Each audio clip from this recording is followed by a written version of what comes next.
Buenas tardes, bienvenidos a este corte informativo. Hoy es viernes 23 de junio de 2023. Soy Citlali Pérez Flores y en los próximos minutos le presentaré la información más reciente generada en el Poder Judicial de la Federación. Saludo a mi compañera Nidia Díaz en la interpretación en lengua de señas mexicana. Comenzamos.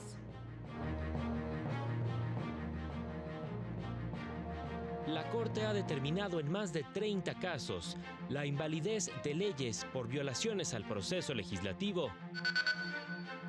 Ley de amnistía viola derechos de seguridad jurídica y acceso a un recurso efectivo.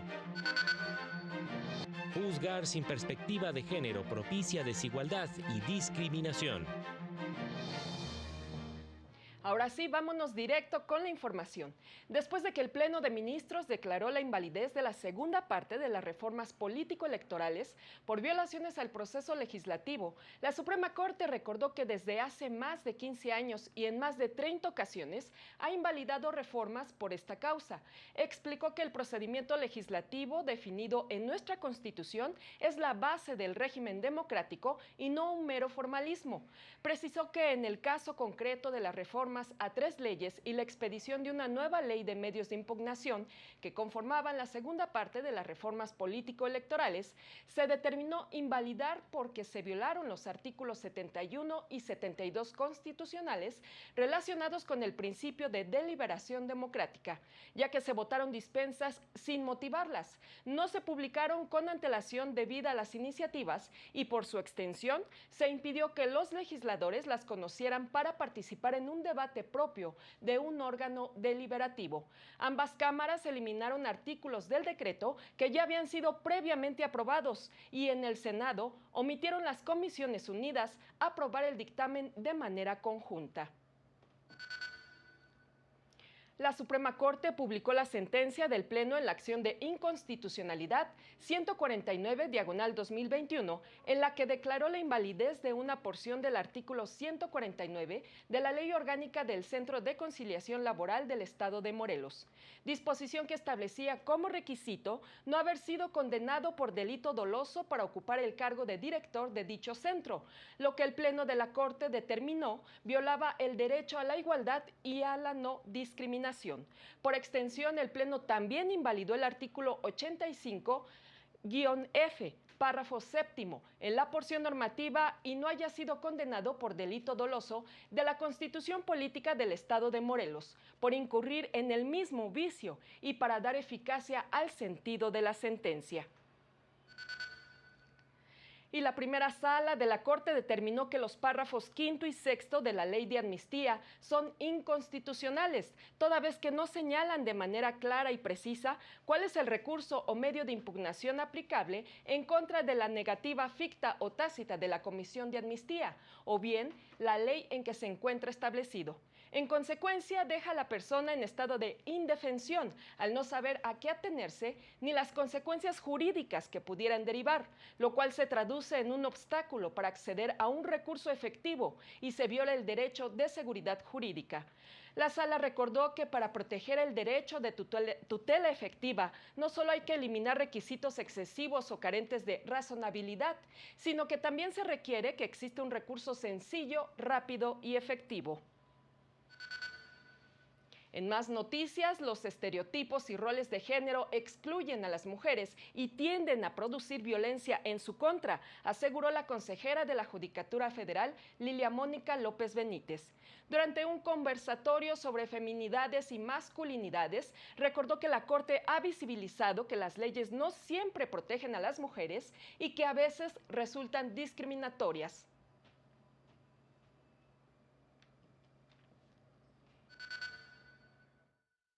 Y veamos cómo el derecho, cuando no se aplica con una perspectiva adecuada, con una perspectiva de género, puede llegar a discriminar.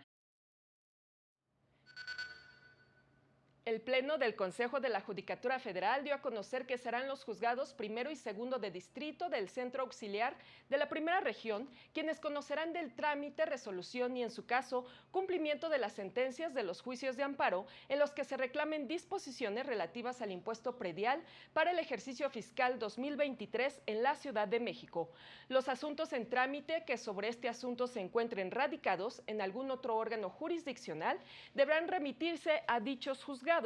La anterior decisión se adoptó porque, de acuerdo con la Dirección General de Estadística Judicial, se advirtió la promoción de una cantidad considerable de demandas de amparo relacionadas con dicho impuesto, radicadas actualmente en juzgado de distrito en materia administrativa, lo que ha provocado un aumento en su carga de trabajo. El acuerdo también establece que corresponderá a los tribunales colegiados en materia administrativa del primer circuito conocer de los recursos que se interpongan contra las determinaciones dictadas en los juicios de amparo. Y en sus redes sociales, el Consejo de la Judicatura Federal explicó en qué consiste un procedimiento abreviado. Es una forma de terminación anticipada de un proceso penal con la que se busca materializar la justicia restaurativa y hacer más eficiente el nuevo sistema de justicia penal. Esta modalidad puede solicitarse al juez a partir de la vinculación a proceso y hasta antes de la emisión del auto de apertura a juicio oral. Y en sus redes sociales, la Unidad General de Conocimiento Científico y Derechos Humanos de la Suprema Corte de Justicia de la Nación explicó qué hace el Poder Judicial Federal, órgano independiente del poder público que garantiza el acceso a la justicia y protege los derechos de las personas. Señaló que es el encargado de interpretar la Constitución y administrar justicia, resolviendo diferencias entre la ciudadanía o con autoridades derivadas de la aplicación de leyes nacionales o federales. Su estructura se divide en juzgados de distrito, tribunales colegiados de apelación, tribunales colegiados de circuito, el Tribunal Electoral y la Suprema Corte de Justicia de la Nación, con el Consejo de la Judicatura Federal como órgano encargado de la administración, vigilancia y disciplina del Poder Judicial. Vamos a una pausa y continuamos con más.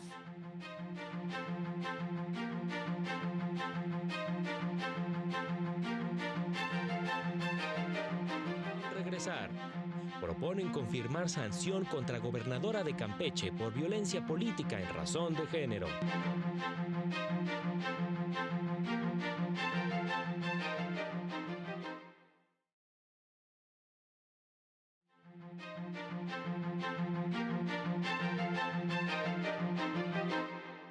Gracias por continuar con nosotros, le tenemos más información.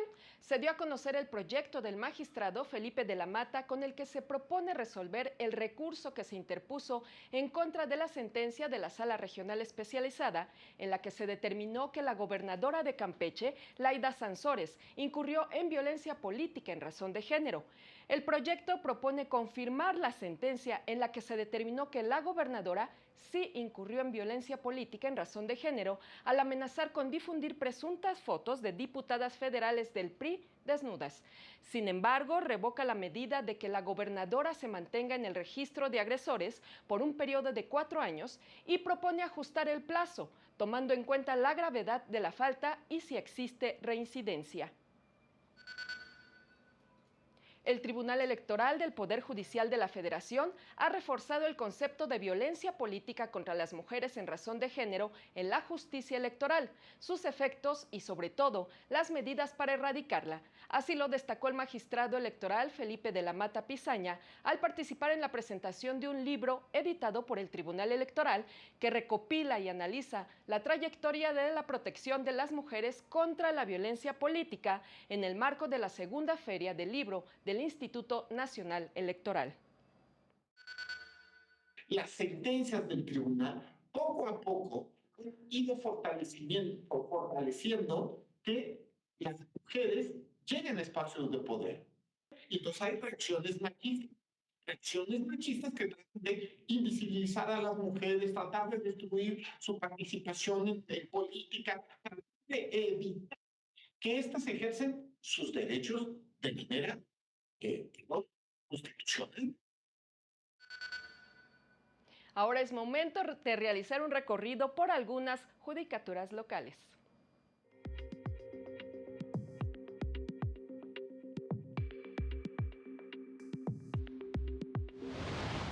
El Poder Judicial de Guerrero conmemora el 172 aniversario de su nacimiento constitucional con diversas actividades, desde conferencias, mesas de debate y conversatorios, hasta obras de teatro, del 26 de junio al 7 de julio próximos en su sede en Chilpancingo. Por primera vez, las sesiones del Pleno del Tribunal Superior de Justicia y del Consejo de la Judicatura de Baja California incorporaron un intérprete en lengua de señas mexicana y se transmiten en vivo en su sitio web pjbc.gov.mx. Como parte de la especialidad en Derechos Humanos y Administración de Justicia con Perspectiva de Género, que imparte la Escuela Judicial de Campeche, se capacitó sobre sentencias relevantes del Poder Judicial Federal y local que aplican esta perspectiva. Las y los servidores públicos del Poder Judicial de Quintana Roo en Cancún participaron en un curso sobre solución pacífica de conflictos para contar con habilidades y conocimientos que les permitan desarrollar su labor de manera armónica y efectiva. Para el canal del Poder Judicial de la Federación, Jesús Daza. Ahí tenemos la información con Jesús Daza y ahorita vamos con más noticias. La Sala Regional Guadalajara revocó 5 determinaciones del Tribunal Electoral de Durango, que a su vez había revocado los avisos del Instituto Electoral local con la petición de diversas organizaciones para constituirse en partidos políticos. La Sala argumentó que el instituto sí tenía facultades para aprobar los dictámenes de la Comisión de Partidos Políticos, por lo que el Tribunal local deberá emitir nuevas resoluciones en las que dé respuesta a los agravios que planteó el Partido del Trabajo. Contrario a lo que determinó el tribunal responsable, el Consejo General del Instituto Local sí tiene competencia para aprobar los dictámenes de la Comisión de Partidos Políticos del propio instituto respecto a los requisitos que deben cumplir los avisos de intención de las organizaciones ciudadanas en su proceso de constitución de partidos políticos. Y en más temas, la Sala Regional Ciudad de México del Tribunal Electoral determinó la imposibilidad de cumplimiento de una sentencia del Tribunal Electoral de Morelos en la que ordenaba restituir a un diputado de Morena en el cargo de coordinador del grupo parlamentario de dicho partido. Lo anterior, pues el tribunal local no fue claro en establecer la temporalidad por la cual debía llevarse a cabo dicha restitución y tras el análisis de las constancias del juicio de origen, acreditó que esta debió haber sido por el periodo para el cual el diputado había sido originalmente designado, del 1 de septiembre de 2022 al 31 de enero de 2023. Poniendo un acento en que cuando nosotros y los órganos de jurisdicción apliquemos este tipo de criterios, pues creo que tenemos que tener una visualización muy integral de cómo se va a desarrollar ese cumplimiento y de las posibilidades reales para que este consolide. Y antes de despedirnos, lo invitamos a mantenerse en la señal del canal del Poder Judicial de la Federación. No se pierda a las 19:30 horas el avance informativo y a las 20:30 horas el noticiero nocturno. Asimismo, no se pierda este sábado a las 18:30 horas Semanario Judicial, resumen semanal de noticias del Poder Judicial de la Federación, con sus repeticiones el domingo a las 10:30 y 18:30 horas. Y a las 9 de la noche de este sábado, en Nuevos Clásicos del Cine Mexicano, usted podrá disfrutar la película El Santo Oficio. Así concluimos esta emisión. Soy Citlali Pérez Flores. Gracias por su atención. Que tenga un excelente fin de semana. Hasta pronto.